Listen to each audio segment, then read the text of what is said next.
Now, let me ask you. Ever look around and the world just seems empty to you? Oh, yeah. Has it ever occurred to you that maybe it's because you don't have God in your life?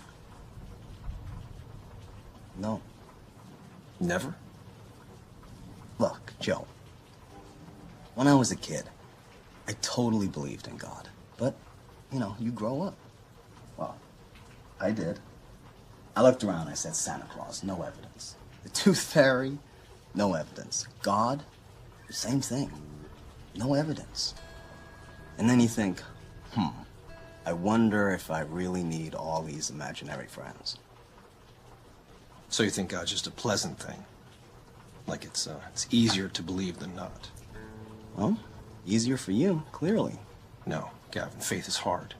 God tests you time and time again. Sometimes even demands that you die for him. You think that's easy? For people of faith? Sure. That's the problem. Like, I could never fly a jet into a building. But those 9/11 guys could, because they had faith in an afterlife. Not to mention 72 virgins, though. Why anyone would want virgins, I don't know.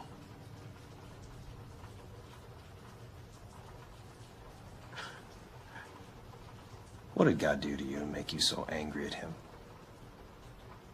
Look at the world that he created. All the beauty. You know, wars and plagues and genocides and earthquakes and tidal waves. And then, after all that suffering, what does your God do next? He sends most of us to hell.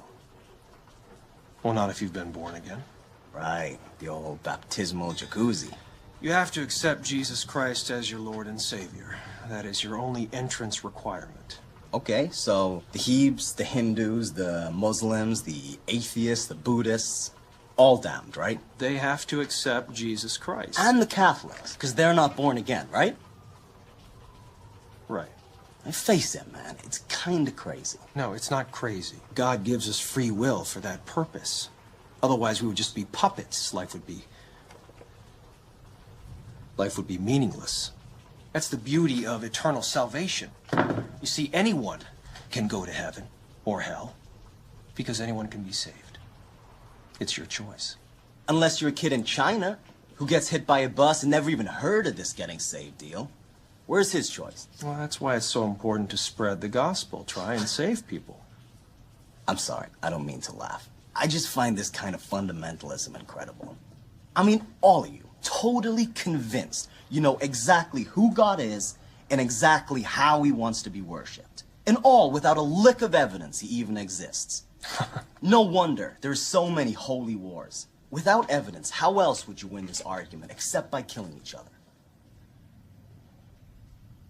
See, I see evidence in all kinds of things. So do they. And sooner or later, one of these guys who hears God in his head is gonna get a hold of weapons of mass destruction. And then when it's way too late, we're finally gonna ask ourselves why, after thousands of years of bloodshed, didn't we at least try to do away with this insane concept of faith before it fucking killed us? You know, maybe I'm just coming at this from a different angle. And what angle would that be? Well, it's not abstract to me. I go to the hospital and I visit sick children, right? 2 days ago, I was at the bedside of a dying child. His mother and father were killed in an auto accident. He's about to pass as well. And he asks me if heaven really exists.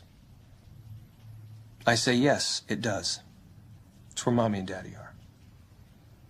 About an hour or so later, he dies. With a smile on his face. So what would you have said in my place? Sorry, kid. No evidence. No. I probably would have told him exactly the same lie you did. But Joe, I'll tell you one thing I damn sure wouldn't have said. And that's, I'm sorry, kid.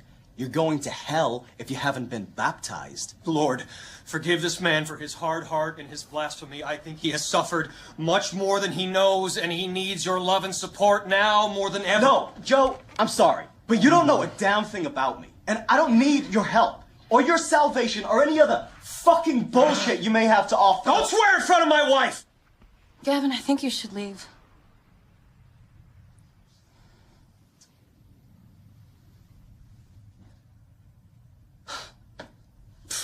pleasure.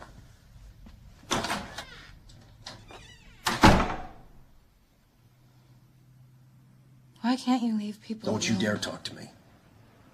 You get out of my sight.